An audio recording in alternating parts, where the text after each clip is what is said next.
Hello बच्चों, नमस्कार। स्वागत है एक बार फिर से। मैं अमित शर्मा एक बार फिर से आप लोगों के समक्ष आ गया हूँ लेकर के साइंस सीरीज का अगला पार्ट, धारा और आवेश पर आधारित प्रश्न। मैंने आपको पिछले वीडियो में वादा किया था कि मैं अगले टॉपिक पे जब आऊँगा तो मैं इससे रिलेटेड क्वेश्चन सॉल्व कराऊंगा।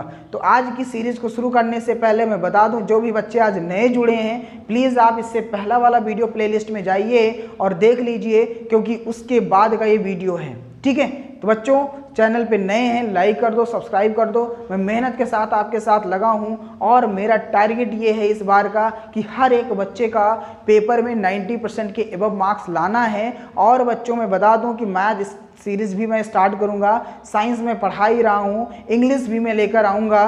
पूरी चीज़ें आपको, पूरा सिलेबस आपको सिर्फ इसी एक प्लेटफॉर्म पे मिलना है। तो प्लीज़ आप चैनल को लाइक कर दो, सब्सक्राइब कर दो और अपने दोस्तों में शेयर कर दो। हर एक बच्चा कम से कम अपने 5 दोस्तों में इस वीडियो को जरूर शेयर करेगा, जिससे मैं आपके लिए इतनी मेहनत कर रहा हूँ। तो आप अभी थोड़ा सा एक काम करना है, बस शेयर करके आपको जो है फिर से वीडियो पर आ जाना है। ठीक है, तो चलिए स्टार्ट करते हैं आज का टॉपिक, धारा और आवेश में संबंध। तो सबसे पहले मैं दोनों फार्मूले देख ले रहा हूं। सवाल लगाने से पहले मैंने क्या क्या फार्मूला पढ़ लिया है। तो सबसे पहला फार्मूला आपने क्या पढ़ा था बच्चों? Q बराबर NE पढ़ा था। सबसे पहला फार्मूला आपने क्या पढ़ा था? Q बराबर NE।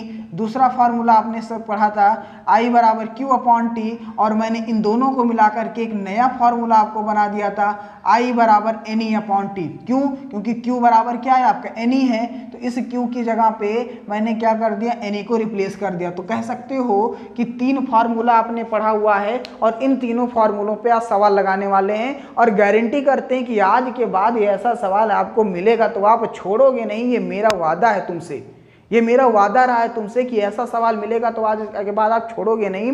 ठीक है, तो चलो शुरू करते हैं आज का सवाल और लगाना शुरू कर देते हैं। ठीक है, बैठ जाओ कॉपी और कलम के साथ में, केवल वीडियो को ऐसे मत देखना। ठीक है, ऐसे मत देखना बच्चों, वीडियो को नहीं भूल जाओगे, कॉपी कलम के साथ जरूर देखना। जितने भी क्वेश्चन मैं करा रहा हूँ उसको कॉपी कलम में नोट कर लो। ठीक है, जिससे कि आने वाले समय में आप उसकी तैयारी रिवीजन भी कर लेना। चलिए तो शुरू करते हैं। सबसे पहला सवाल है, एक कूलाम आवेश में इलेक्ट्रॉनों की संख्या बताओ। वेरी वेरी इंपॉर्टेंट क्वेश्चन आपका ये पेपर के पॉइंट ऑफ व्यू से ये पूछा जा सकता है कि एक कूलाम आवेश में। अब बहुत सारे बच्चे फेल हो जाएंगे यहाँ पे कि सर यहाँ पे तो कुछ दिया ही नहीं है, मैं निकालूं क्या? केवल एक कूलाम आवेश दिया है। अरे इतना ही बहुत है सवाल लगाने के लिए, हमें इसका आंसर लाने के लिए वही एक कूलाम बहुत है। तो क्या दिया है? एक कूलाम आवेश। कूलाम आवेश मतलब क्या दिया है आपको बच्चों? क्यू। कूलाम मतलब क्या होता है? क्यू। आवेश का मतलब क्या होता है? क्यू। तो क्यू की वैल्यू कितनी दे दी गई है? एक कूलाम। सवाल को पहचानना सीखो, पकड़ना सीखो। अगर कोई वैल्यू दिया है तो उसके आगे पीछे देखो, उसका मात्रक या क्वांटिटी राशि लिखी होगी और उसी को जिस अक्षर से प्रदर्शित करते हैं वो वैल्यू नोट कर लो। तो जैसे कूलाम लिखा था, मुझे याद है कूलाम किसका मात्रक होता है? आवेश का। बगल में आवेश भी लिखा, आवेश को किससे प्रदर्शित करते हो? क्यू से। तो मतलब एक कूलाम आवेश का मतलब क्या दे दिया है? क्यू बराबर एक कूलाम। में इलेक्ट्रॉन की संख्या बताओ। अब हमने बताया था इलेक्ट्रॉनों की संख्या को किससे प्रदर्शित करते हैं? एन से। तो एन बराबर पूछ लिया है। अब एन बराबर पूछ लिया है, हमने आपको बताया कि एन बराबर पूछ लिया, इलेक्ट्रॉन पूछ लिया है, तो इलेक्ट्रॉन पर आवेश याद रखना 1.6 × 10⁻19 कूलाम होता है। वैसे कहें तो इस पर ऋणात्मक आवेश होता है, लेकिन सवाल लगाएंगे तो हम पॉजिटिव वैल्यू रख करके ही लगाएंगे। तो मुझसे पूछा इलेक्ट्रॉनों की संख्या बताओ, तो हमने सूत्र क्या पढ़ा? Q बराबर NE पढ़ा हुआ। क्या पढ़ा हुआ? Q बराबर NE पढ़ा हुआ। निकालना क्या है बच्चों? N निकालना है। तो N बराबर क्या हो जाएगा तुम्हारा? Q अपॉन E हो जाएगा। N बराबर क्या हो जाएगा? E यहाँ पे मल्टीप्लाई था, इधर आके डिवाइड हो जाएगा। तो N बराबर क्या बन जाएगा बच्चों? Q अपॉन E बन जाएगा। अब वैल्यू रख दो, Q का मान 1 है, E का मान 1.6 × 10⁻19 होता है। पॉइंट हटाओ, जीरो लगाओ, फटाक से कट कर दो। ठीक है, एक चीज आप याद रखना, 10⁻−19 जब भी आप इसे लेकर ऊपर चलोगे तो निगेटिव से पावर क्या हो जाएगा आपका? पॉजिटिव हो जाएगा।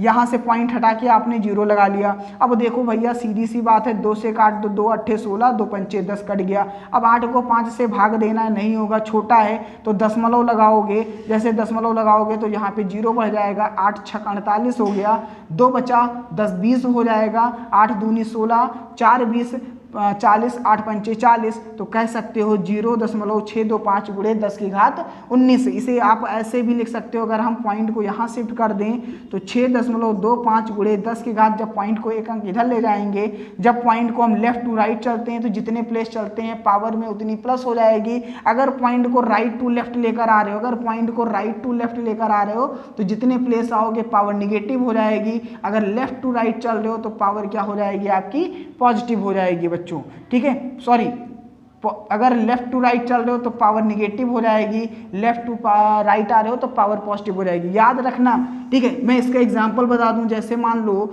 अगर लिखा हुआ 0.004, अगर इंटू 10 टू पावर 8 लिखा हुआ है, अगर आप पावर को यहाँ से यहाँ जा रहे हो 4.0 तो कितने प्लेस चले हो, 1 2 3 4 चले हो, 1 2 3 4 चले हो, तो 10 की घात में से 8 - 4 माइनस कर दोगे तो 4 गुणे 10 की घात 4 बचेगा। लेकिन अगर कुछ भी ऐसे बड़ी वैल्यू लिखा हुआ है, अगर पावर आप इधर की ओर बढ़ रहे हो 6.255, तो ये घातित 3 अंक आपका क्या होगा, जुड़ जाएगा। तो याद रखना, अगर पॉइंट आपका राइट टू लेफ्ट आप शिफ्ट कर रहे हो तो पावर क्या करोगे, पॉजिटिव कर दोगे, और अगर लेफ्ट टू राइट चल रहे हो तो पावर को क्या करोगे आप, निगेटिव कर दोगे। याद रखना इन बातों को। तो यहाँ पे देखो हमने लेफ्ट टू राइट एक प्लेस चले तो 19 में से एक आपका माइनस बन जाएगा, ठीक है, 19 से एक माइनस हो जाएगा। तो कुल मिला के मैं क्या कह सकता हूँ, यहाँ पे कुल मिला के जो मैं कह सकता हूँ कि इसका आंसर कितना आ जाएगा, 6.25 गुणे 10 की घात 18 इलेक्ट्रॉन। तो याद रखना, एक कूलाम आवेश में कितने इलेक्ट्रॉन प्रवाहित होंगे, एक कूलाम आवेश में 6.25 गुणे 10 की घात 18 इलेक्ट्रॉन प्रवाहित होंगे। आई बात समझ में, इंपॉर्टेंट क्वेश्चन है, कभी कभी ये क्वेश्चन आपका एमसीक्यू में पूछ लिया जाएगा। एक कूलाम आवेश में प्रवाहित होने वाले इलेक्ट्रॉनों की संख्या बताओ, 4 ऑप्शन दे दिया जाएगा। तो याद रखना 6.25 गुणे 10 की घात 18 इलेक्ट्रॉन प्रवाहित होते हैं। तो चलिए अब हम अगले क्वेश्चन की ओर चलते हैं, ठीक है। क्वेश्चन देखो आपके स्क्रीन पे मैंने लिखा हुआ है, जिससे आपका समय बर्बाद ना हो, ठीक है। बिल्कुल भी मैं आपका 1 मिनट भी समय बर्बाद नहीं होने दूंगा, जब तक मैं आपके साथ हूँ कुछ नया बताता रहूंगा, जिससे आप पेपर की खोपड़ी में छेद कर सको, आप अपने दोस्तों को बता सको कि आपने पढ़ाई कहाँ से की है, आपने पढ़ाई किससे की है। ये मेरा वादा है आपसे कि मैं आपको सफलता के मार्ग पे ले चलूंगा, ठीक है। आपको बिल्कुल भी भटकने नहीं दूंगा, बस आपको मेरे साथ बने रहना है बच्चों। आपको वीडियो को अंत तक देखना है और अपने दोस्तों में शेयर करना है। आप एक मुहिम बना लो कि हम आपको पढ़ाएंगे, आप हम लोगों को मेरे साथ लेकर आओगे, एक हम चलते रहेंगे, कारवां बनता रहेगा और हम सफलता की मंजिल तक पहुँच जाएंगे। ये मेरा वादा रहा है तुमसे। तो इन्हीं के बीच में चलिए हम आज का दूसरा सवाल शुरू करते हैं। दूसरा सवाल क्या दिया है कि यदि किसी चालक का कुल आवेश, यदि किसी चालक का कुल आवेश, फिर बात किसकी कर दी गई है, आवेश की मात्रा क्या दिया, कूलाम, मतलब क्या दे दिया है, क्यों दे दिया है, कितना दे दिया है, 8 गुणे 10 की घात -19 कूलाम दे दिया है। इस पर कितने इलेक्ट्रॉन की अधिकता है, कितने इलेक्ट्रॉन की अधिकता, फिर से आपका n पूछ लिया है, e नहीं दिया है, तो बेटा याद रख लो e की value 1.6 into 10 to power -19 coulomb होता है। तो फिर से बेटा फॉर्मूला वही लग जाएगा, Q बराबर NE, तो N बराबर आपका क्या बन जाएगा, Q बटे E बन जाएगा।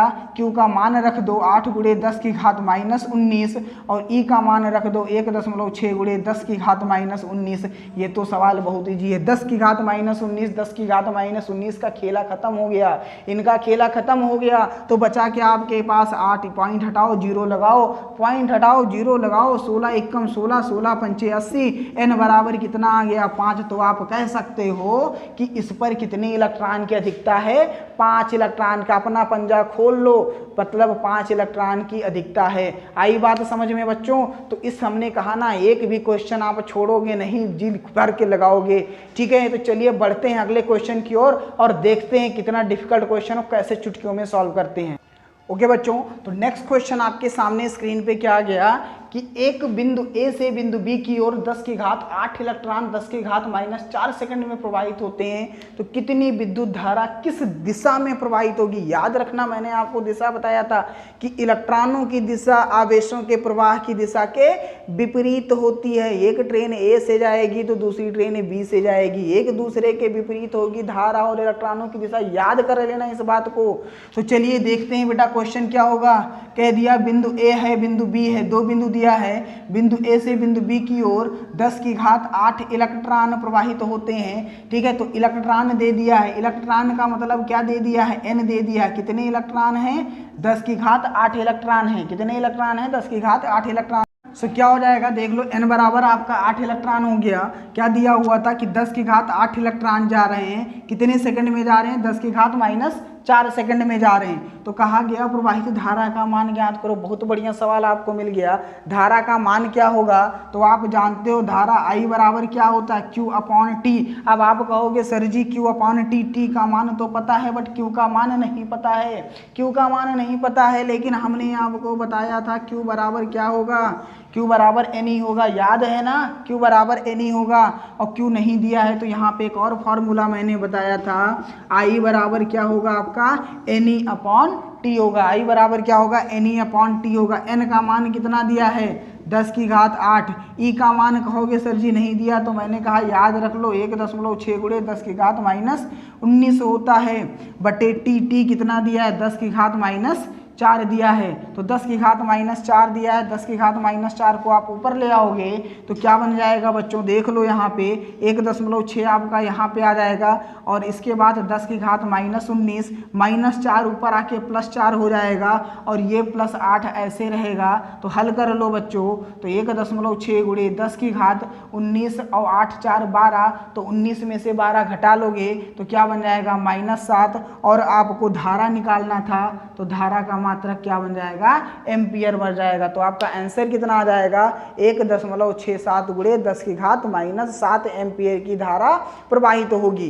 कितनी धारा प्रवाहित होगी, 1.6 गुणे 10 की घात -7 एम्पियर की धारा प्रवाहित होगी। आई बात समझ में। तो ये फॉर्मूला याद रखना, कब, जब I निकालना हो, N दिया हो, T दिया हो, E दिया हो, तो उसके लिए फॉर्मूला क्या लगा दोगे, I बराबर Ne/T।